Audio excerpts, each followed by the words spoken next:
அனைவருக்கும் வணக்கம். இன்றைய யோகா பதில நம்ம பார்க்கக்கூடியது வந்து முத்திரை. முத்திரையோட பெயர் வந்து யோனி முத்திரை.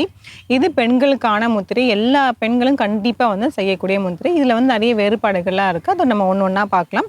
இப்போ முதல்ல எப்படி செய்கிறதுன்னு பார்த்துடலாம். ஃபஸ்ட்டு இந்த 2 கைகளில் இப்படி பின்னோக்கி இப்படி வந்து இப்படி திருப்பிட்டு இந்த 3 விரலை மட்டும் இப்படி சேர்த்து வச்சிடுறோம். ஆள்காட்டி விரல் வந்து சேர்த்து வச்சிடுறோம். அதுக்கப்புறம் இதை அப்படியே மடக்கணும். இந்த 3 விரலை மட்டும் அப்படியே மடக்கிடுறோம். மடக்கிட்டு நம்மளோட கட்டை விரலை எடுத்துகிட்டு வந்து இந்த 3 விரலோட நுனியில் வந்து இப்படி வைக்கிறோம். வச்சுட்டு நல்லா ஆள்கட்டி விரல் நல்லா நேராக வச்சுட்டு நம்மளோட வயிற்று பகுதியில் அப்படியே கொண்டு வந்து வைக்கிறோம். இந்த முத்திரையை தான் நம்ம வந்து வயிற்று பகுதியில் வந்து வைப்போம். இப்படி வைக்கணும். வச்சுட்டு சில வினாடிகள் இந்த ஆள்காட்டி விரல் கீழ் நோக்கி தான் பார்த்த மாதிரி இருக்கணும். முதுகு தண்டு நல்லா நேராக வச்சுட்டு கண்களை மூடிட்டு நம்மளோட மூச்சை மட்டும் அப்படியே கவனிக்கணும். சில வினாடிகள்.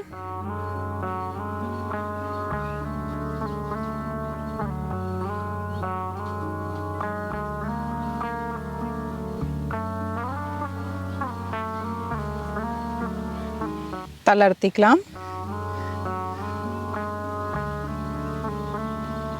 இது வந்து ஒரு விதம்.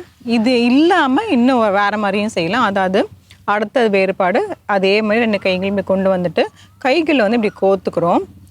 இந்த மாதிரி கோத்துட்டு உள் பக்கமாக கோக்கணும். சில பேர் இப்படி வந்து வெளி பக்கமாக கோப்பாங்க. அப்படி இல்லாமல் உள்நோக்கி இப்படி 2 கையுமே இப்படி திருப்பிட்டு இப்படி கோத்துட்டு 2 ஆள்காட்டி விரலையும் சேர்த்து வைக்கணும். 2 கட்டை விரலையும் சேர்த்து வைக்கணும். இந்த மற்ற 3 விரல்கள் வந்து அப்படியே வந்து பின்னி இருக்கும். இப்போ நம்ம என்ன பண்ணுறோன்னா அதே மாதிரி வந்து கைகள் வந்து நம்ம கொண்டு வந்து நம்மளோட வயிற்று பகுதியில் வைக்கணும். இதில் வந்து ஆள்காட்டி விரல் வந்து கீழ் நோக்கி பார்த்த மாதிரி இருக்கணும். கட்டை விரல் மேல் நோக்கி பார்த்த மாதிரி இருக்கணும். இந்த மாதிரி நல்லா நேராக வச்சுட்டு அப்படியே உட்காரலாம். வயிற்று பகுதியில் வைக்கணும். சில வினாடிகள்.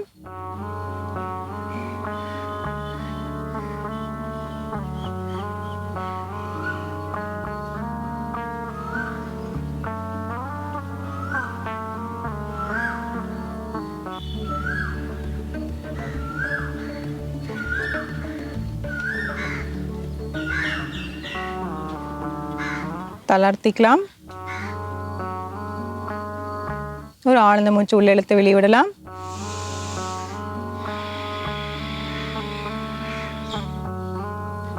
இந்த யோனி முத்ராவை கண்டிப்பாக வந்து ஒரு 5லிருந்து 10 நிமிடங்களை வச்சுருக்கணும். இது நம்ம வந்து இந்த மாதிரி உட்காந்துட்டு பண்ணுற மாதிரியும் பண்ணலாம். அப்படி இல்லை நாற்காலியில் உட்காந்துக்கலாம், இல்லை படுத்துட்டு பண்ணலாம். இப்போ நம்ம அந்த லெக்ஸ் அப்போ அந்த வால் அப்படின்னு நம்ம வந்து சொல்லுவோம். அதாவது படுத்துட்டு காலை வந்து நம்மளோட செவிற்று மேலே வந்து வச்சுட்டு இருப்போம். அந்த மாதிரி டைம்லேயும் வந்து இது மாதிரி வச்சுருக்கலாம். இந்த மாதிரி யோனி முத்ரா உங்களுக்கு எப்போ டைம் கிடைக்குதோ அப்போலாம் நம்ம வச்சுருந்தோம்னா நம்மளோட கர்ப்பப்பை சம்மந்தமான பிரச்சனைகள் எல்லாருக்குமே வந்து தீர்வு கிடைக்கும். அதாவது அந்த பிசிஓடி, பிசிஓஎஸ் அப்படிங்கிறது, அப்புறம் இன்ஃபர்டிலிட்டின்னு சொல்கிறது வந்து பண்ணுறது. அதுக்கப்புறமேட்டு ப்ரெக்னென்ட் டைமில் கர்ப்பிணி பெண்கள் கண்டிப்பாக இதை வச்சுட்டு இருந்தோம்னா நல்லா சுகப்பிரசவங்கள் வரும். இப்போ எப்படி நம்ம ஆசனம்லாம் பண்ணுறோம் அதுக்கு ஏற்ற மாதிரியே வந்து நம்ம முத்திரைகளோட சேர்த்து பண்ணும்போது அதோட பலன்கள் வந்து முழுமையாக வந்து கிடச்சிரும். இந்த யோனி முத்திரையை வச்சு செஞ்சு பாருங்கள். மீண்டும் அடுத்த பகுதியில் சந்திக்கலாம்.